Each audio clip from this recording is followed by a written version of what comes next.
আলহামদুলিল্লাহ। 5 বছর ধরে তুমি আমার সবচেয়ে বিশ্বস্ত কর্মচারী। আমি আল্লাহর সন্তুষ্টির জন্য আমানত রক্ষা করি। দেখি এই বিশ্বাস কতদিন থাকে। একটু টাকা লুকিয়ে রাখ, কেউ বুঝবে না। আউযু বিল্লাহি মিনাশ শাইতানির রাজিম। হারাম থেকে আল্লাহ আমাকে রক্ষা করুন। আল্লাহ, আপনার কর্মচারী নিশ্চয়ই চুরি করেছে। না, সে এতদিন ধরে বিশ্বস্তই থেকেছে।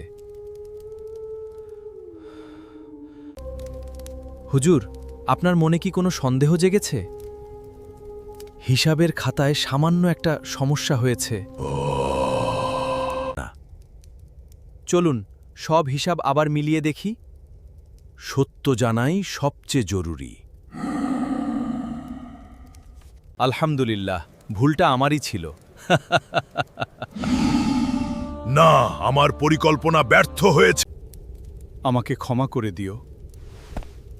আল্লাহ ক্ষমাশীল। আমরাও একে অপরকে ক্ষমা করি।